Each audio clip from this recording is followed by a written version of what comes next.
Coming up next on This Week in Torrance, hundreds gather for their flu vaccinations. We'll take you to this annual free event. And if you're a smoker who's trying to quit, we'll show you a method that's gaining popularity.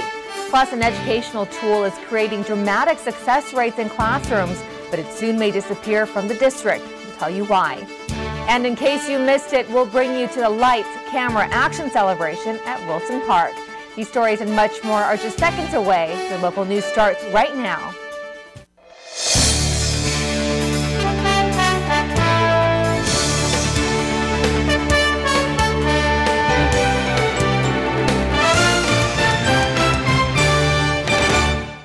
Hello everyone and welcome to This Week in Torrance. I'm Jin Chun. Thanks for joining us. Here are your top stories. November 8th was Election Day, and although there were no municipal elections here in Torrance, El Camino College has elected a new board of trustees. Incumbents Kenneth Brown, Mary Combs, and Bill Beverly handedly held on to their positions on the board. Joshua Casper, Dr. Ray Jen, and Maureen O'Donnell were not up for re-election this term and will also remain on the board. We have a brief City Council meeting to tell you about. November is National American Indian Heritage Month in Torrance. The month was created in 1976 and became a national observance in 1990. City Council encourages all residents to take the time this month to learn more about the impact of the indigenous people of North America. November 6th through the 12th is California Retired Teachers Week in the city. The California Retired Teachers Association was created during the Great Depression to help teachers who were not working. Today, they protect the well-being and social relations of retired teachers in the association. And the Friends of the Torrance Library have done it again. They made another large donation to the city's library system. City Council accepted a $7,000 donation on their behalf. And Melanie Drake thanked the community and the city for their help and participation in the recent centennial kickoff event, Lights, Camera, Action. The official aerial photograph will soon be made public and available for purchase. And later in the show, we'll give you a behind-the-scenes look at the Lights, Camera, Action event at Wilson Park. Last week, we told you about the new flu vaccine, and while some people fear the vaccine may actually make them sick, several hundred Torrance residents lined up for their free flu shots. This was the scene outside the Ken Miller Recreation Center recently. More than 400 Torrance residents patiently waited to receive a flu shot. Each year, scientists try to create a vaccine based on viruses most likely to cause flu. And besides the most common form of seasonal influenza, this year's shot contains protection from the H1N1 virus, otherwise known as swine flu. After you get the shot, protection from the flu lasts about a year. Flu season is October through May, but most infections occur in January and February, so getting vaccinated in December or even later is still beneficial. While the CDC recommends that everyone 6 months of age and older should get the vaccine, not all Americans are taking their advice. The national rate for getting an annual flu shot is 46%. Hundreds of people in the South Bay and Torrance went on dawn patrol last Sunday, but it wasn't to surf the waves. Jacqueline Quinn reports on a charity run to raise money for Children's Hospital of Los Angeles. In ancient Greece, the symbol of life was represented by a torch. Today, that symbol is used in the torch relay to save and improve the lives of children battling illnesses. Walkers, are you guys ready to go? And one of those walkers is Andrea Adoria, who was treated at the Children's Hospital of Los Angeles after suffering a brain aneurysm as a toddler. She says the hospital has shaped most of her life. It's become a second home to me. I have family with the doctors there, the nurses are my friends, therapists are my playmates. A director with the Children's Hospital of Los Angeles says despite the foggy and wet weather, many people did come out, which was a good showing of support for the patients. We have about 400 participants walking all the way to Redondo Pier and back. Participants included Councilmember Bill Sutherland, who welcomed the crowd to the early event. We're very happy that you chose our great city to begin your 5K walk and run. Oftentimes events aren't always connected to a charity, some just for the sake of athletes. And non-athletes, or rather patients like Adoria, say they've witnessed many of the changes made possible with the generosity of others. I recently just visited the new hospital and I actually cried. This is the event's third year in Torrance, with participants joining more than 10,000 people across 28 cities in the U.S. to raise money for the Children's Hospital Network. Lisa Coleman says the money raised will go where it's needed most. We raise unrestricted funds, so that is to aid in charitable care, education, purchasing hospital equipment, or other immediate needs. This relay is expected to raise between $30,000 to $40,000, and organizers are still working to expand and get about 1,000 people to come out next year. For This Week in Torrance, I'm Jacqueline Quinn. Children's Hospital of Los Angeles treats nearly 100,000 kids each year, and with 170 hospitals, the Children's Miracle Network hospitals treat 17 million children nationwide. Now, to learn more, visit childrensmiraclenetworkhospitals.org. Up next, these tutors are recognized for work that often isn't discussed. Plus, we'll tell you why some smokers are using a different kind of cigarette to quit. Those details are coming up after the break. I think someone at my friend's school has this thing called autism. My friend's brother's son has autism. My neighbor's son has autism. My son has autism. Autism is getting closer to home. Today, 1 in 110 children is diagnosed with autism. That's a 600% increase in the last 20 years. Learn the signs at autismspeaks.org.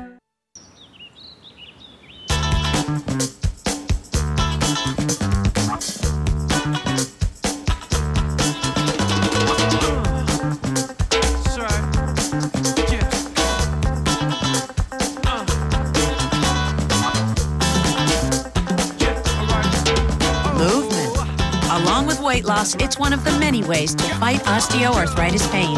For more information on managing pain, go to fightarthritispain.org. G morning, sunshine. Wakey, wakey. Text me. Are your parents home later? We can hang. LUV, love you. JK. Holla back. Holla back. Holla back. Are you with your friends? That's lame. We're in a huge fight right now. XO. What'd you dream about? Something I did? Are you on your way to the mall? I'm lonely. Nude pics. Send me some. Text me. A nonprofit group recently celebrated their volunteers, but this group's work is something many of us don't hear about. Reporter Jacqueline Quinn explains. Today, this council has 120 tutors and 150 active volunteers, and we touch the lives of about 350 students a year. 68-year-old Craig Lang is one of those students. Before retiring 6 years ago, Lang worked in the aerospace industry for nearly 3 decades, and he never knew how to read. When there was a problem about reading, I'd go, oops, I forgot my glasses. I left my glasses in the car. And there are a lot of people like Lang. A recent study by the U.S. Department of Education estimates the problem is growing. In fact, there are 32 million functionally illiterate adults in the U.S., which means they can't read above a 5th grade level. But the problem is not as obvious to spot as some might think. I was able to keep it a secret even from the family. I had to turn down promotions, and the company never did know why I turned down the promotions. Because I was unable to read. In L.A. County, the illiteracy rate rose from 20% in 1992 to 30% in 2003, and worldwide, 14 countries stack up higher than the U.S. Take a look at these books here. They're free. This one's a history book, and this one right here is a math book. But these don't mean anything to someone who can't read, and that's why people come to the South Bay Literacy Council for help. And for 30 years, volunteers have been helping people like Lang learn to create a better life. It's a serious problem, and we are part of the solution. The group had its anniversary last week, honoring all those who've helped through the years. Members like Brenda Bittner say she's not surprised the rates have gotten worse.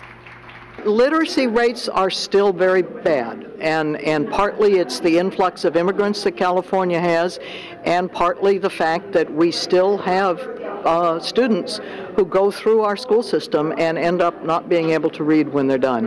And illiteracy is an issue that's hard to fix. The problem is still very serious, and what does that mean for the council, that it still needs to be around, it still needs more support? Absolutely. I mean, we need more tutors, we need more financial support, and and we are definitely in business for the long term. It'll be a long time before we get the problem solved. For now, Lang is still working with a tutor at the council, but thousands more like him are out there, and that's why the program is still needed in the community. It's changed the whole world for me out there. To be able to pick up the paper every morning and read the newspaper. And I'm able to get on the freeway and drive and read the street signs. For CitiCABLE 3, I'm Jacqueline Quinn. The South Bay Literacy Council also helps tutor students learning English as a second language, and all programs are free. For more information, call 310-373-7003 or visit southbayliteracy.org.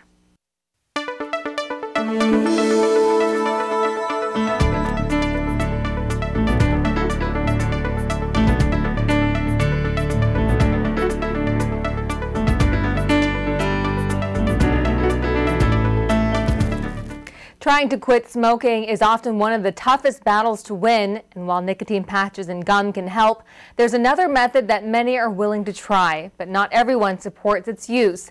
Reporter Jacqueline Quinn explains. A study published recently in the International Journal of Clinical Practice reports smoking electronic cigarettes may not be any better than regular tobacco cigarettes. Brandon Kunis, a local store manager, sells e-cigarettes and explains how they work. You have a battery, and then you have a cartomizer. They screw together very simply. The product was initially marketed as a safer substitute for real cigarettes that could help people quit. Kunis says it's one of the reasons sales are up. They're trying to quit. He thinks these cigarettes are at least safer than the traditional ones. Versus traditional cigarettes, which have been proven to cause cancer and have proven to kill people. Unlike regular cigarettes where users smoke in toxins from lighting up, e-cigs convert nicotine into a breathable vapor. One smoker says after 7 years, she sees the benefits of switching. It's a nice smell, more like incense burning versus something that is horrible and make your skin and your teeth go bad. But lung specialist Dr. Darren Sinkowitz says a few of his patients have tried this product but did not stop smoking. Last July, the FDA announced it would begin regulating the product since it considers the device as an alternative to cigarettes, not as an aid to quit. Dr. Sinkowitz says these products are still new on the market and consumers should be cautious. I think that they're still being studied, and I think I would probably recommend most people not use them. I think there are a lot of ways to quit smoking. Granted, none of them are perfect, from biofeedback to hypnotherapy to cold turkey to other nicotine products, but those are worth a try first.